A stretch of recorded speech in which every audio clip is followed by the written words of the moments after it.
Hello friends, so welcome to the module 16 and this is the first lecture of week number 4 of this course Essential Mathematics for Machine Learning. And in this lecture we will talk about a very popular and very important concept in machine learning for reducing the dimension of the data, that is called principal component analysis. So, it is a manifold learning technique and really very applicable among machine learning researcher, and today we will explore that what is this basically, how it will work on the data dimension reduction. So, in short I will write it PCA. So, here P stands for principal, C stands for component and A stands for analysis. Now, basically what is this PCA? So, take a very simple example. Suppose I am having some data of 4 city. So, cities are C1, C2, C3 and C4. And then what I am having? One parameter is education, transport,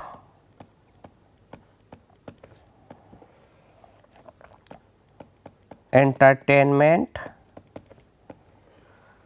and the last one more parameter is safety, that is law and order.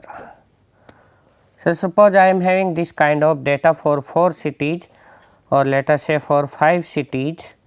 So, let us say I have graded all those parameters education, transport facility, entertainment opportunity and safety on a 10-point scale, and let us say for city C1 it is 8, 6, 9 and 7. Like for C2 or city 2 all those parameters is let us say 5, 7, 8, 10. Let us say for third city it is 4, 7, 6 and let us say 5. Then for C4 it is let us say something like some random value, let me take 6, 7, 6, 6, and for C5 let us say 10, 7, 4 and let us say 10. So, now I have to classify all these 5 cities into 2 classes. One is good city for living, another one is not good based on these parameters. So, basically what I am having 5 cities and I am having a vector feature vector corresponding to each city, like the for city C1 my vector is 8, 6, 9, 7. So, it is a 4 dimensional vector belongs to R4, it is a vector in R4.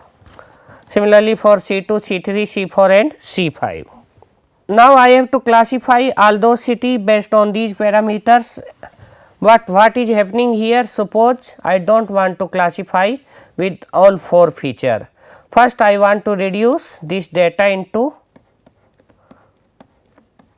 3 features. So, instead of these 4 features, 4 attributes education, transport, entertainment and safety, I want 3 features, so that I can plot a 3 dimensional plot I can have for these all 5 city data, and then I can classify them by using some hyperplane in R3. So, what I need, if I am saying this, let us say F1, F2, F3, or let us better to write X1, X2, X3, X4. So, what I want? I want to go from R4 to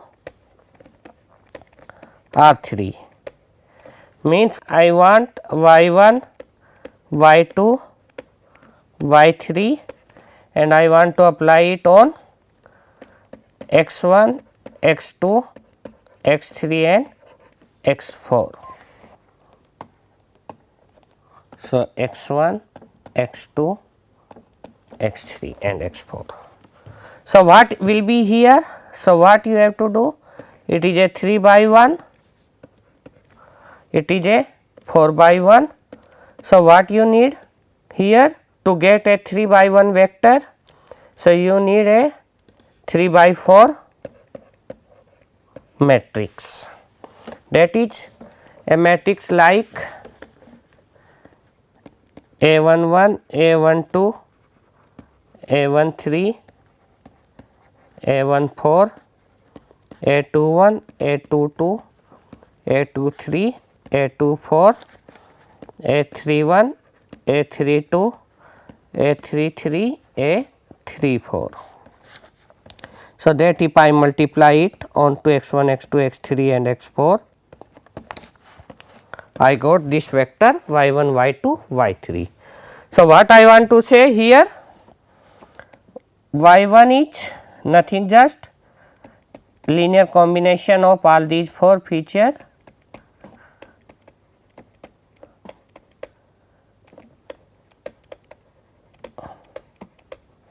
Similarly, y2 will be A21 into x1 plus A22 into x2 plus A23 into x3 plus A24 into x4 and similarly for y3. So, how to find out this matrix? Because if I am having this matrix, then what will happen? I can transform my 4 dimensional data set to a 3 dimensional data set, or suppose I want to go to 2 dimensional data set, then it will become a 2 by 4 matrix. And what should be there? That the maximum information of the data should be preserved even though I transform to a lower dimensional space. For example, here if I say for classification which of the feature vector is not having much information, the vector or the column in which I am having minimum variation. So, what is that column? This one. So, if it is also 7 here, then if you remove this column, then it will not make any, because all the cities are having same value. So, it will not make any difference in the classification. So, that is the way of doing it. So, but here I want a linear combination. For example, here x to this component will become 0 0. So, this column will become 0 0 0 here, in that way I want. So, I want to preserve maximum information, the same time I want to reduce the dimension of the data. So, PCA principal component analysis is a tool for doing this kind of dimension reduction. Means what is the objective of PCA? To find out this particular matrix, this 3 by 4 or whatever transformation matrix. So, that is the overall idea of PCA. Now, some definitions which we need in PCA. The first definition is mean. So, as you know, if you are having samples, let us say x1, x2, xn, then mean is a measure of central tendency and it is defined by mu, and mean mu will be given as 1 by n number of samples and then sum of all samples. Another important thing is standard deviation.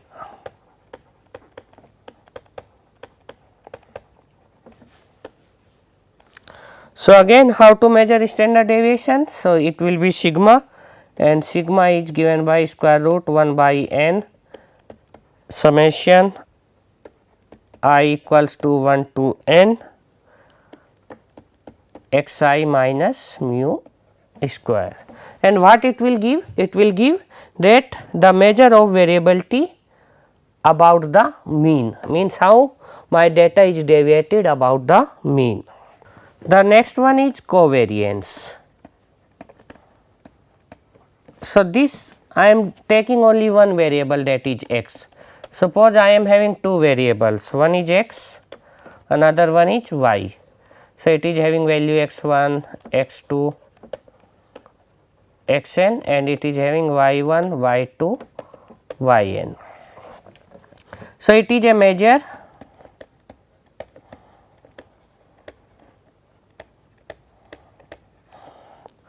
of how two variables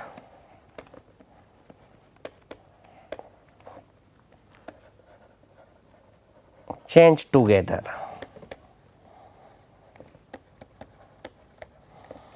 And it is defined as sigma x y, like for this x and y 1 by n, because n number of samples, I equals to 1 to n, and then x I minus mu x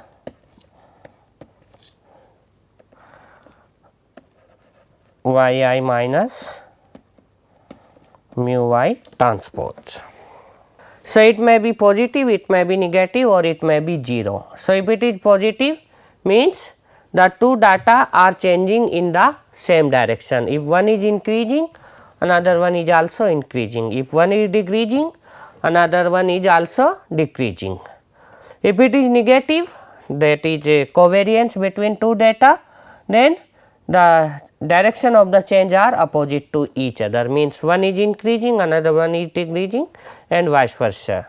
If it is 0, means the two data are just independent of each other, you can't comment anything about their behavior together.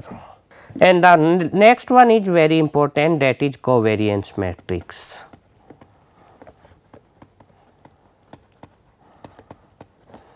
So, this particular matrix tells you if you are having n dimensional data, in which direction it is having maximum variation. So, let us say you are having like this x1, x2, xn. So, n dimensional data, or let us say k dimensional data. So, for a k dimensional data,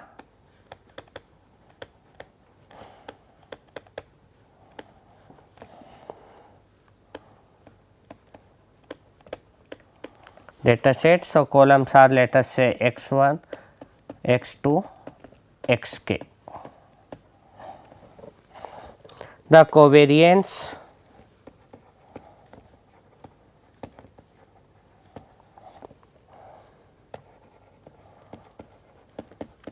matrix is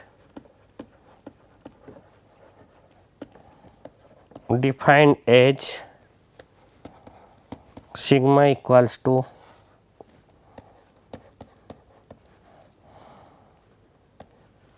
the variance of data x1, means variance of this column, then covariance between first and second column, then covariance between first and third column, and then in that way covariance between first and kth column. Then this will be again covariance between second and first column, which will be same because it is a scalar quantity. Then variance of second column,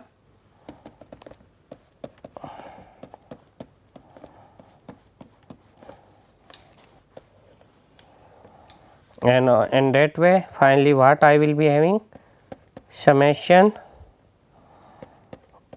xk x1, means covariance between kth and first column, which is similar to this one.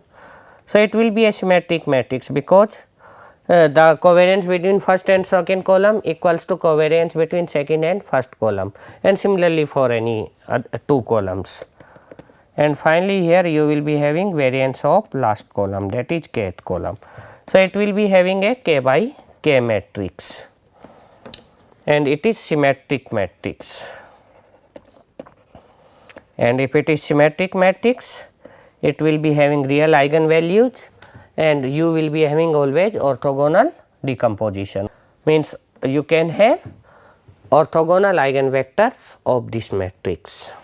So, this is the covariance matrix. Now,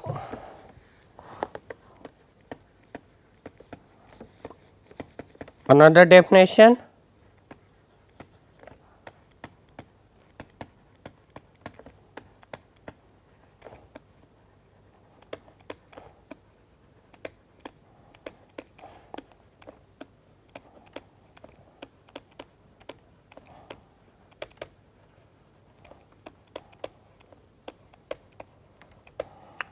the principal components are the eigenvectors of the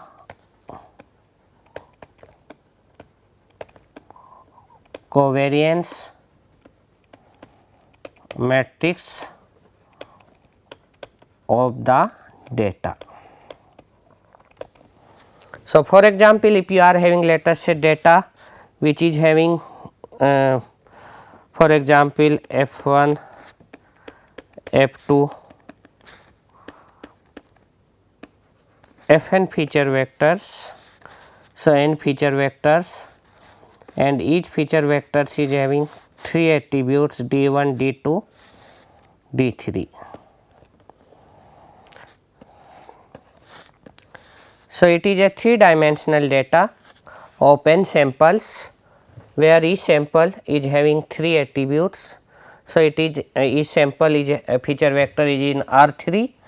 Now, this I can read as n by 3 matrix, okay. And if it is having k attributes, it will become a n by k matrix. So, now how to find out covariance matrix of this? The covariance matrix will be this. So, you just read or use this table as a matrix, okay. Let us say matrix C, and then the covariance matrix will become 1 by n into C transpose into C, where C is this matrix n by 3 matrix. So, what it will be? It will be a 3 by 3 matrix,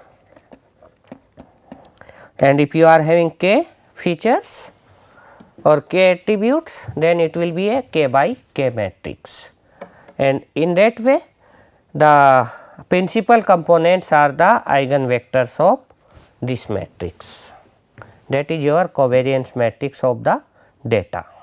So, then in continuation, first, so in short, for principal component I am writing PC.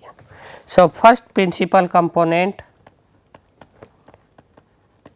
is the eigenvector corresponding to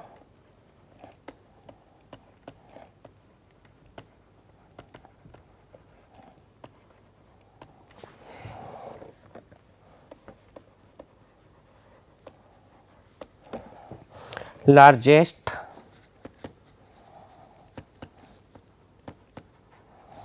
eigenvalue of the covariance matrix.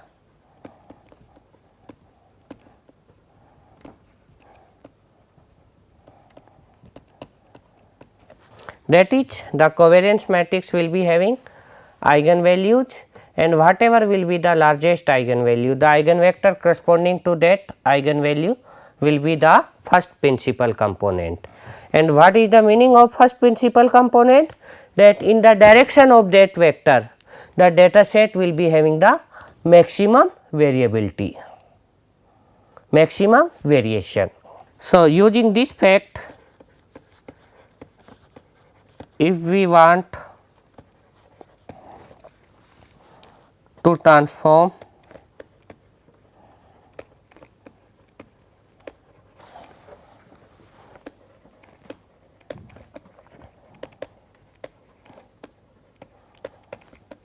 a n dimensional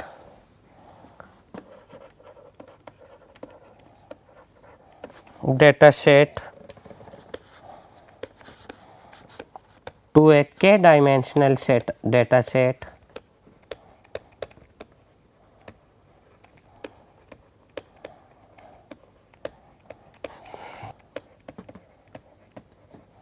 then we will select first k principal components.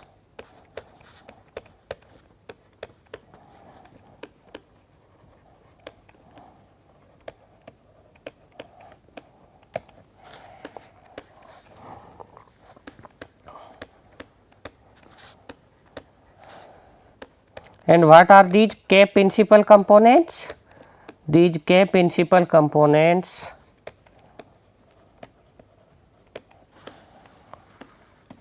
are the eigenvectors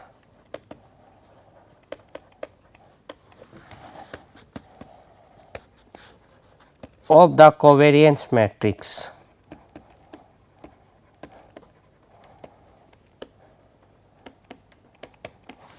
Sigma, which is nothing just 1 by n C transpose into C, where C is the data matrix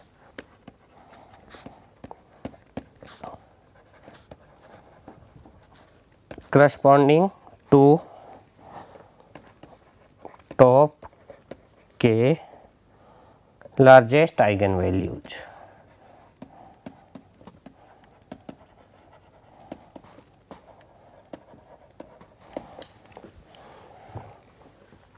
So, what you have to do, if you are having a n dimensional data, means your data is in Rn and you want to reduce it in, let us say, in Rk, you want to reduce it in k dimensions where k is less than n.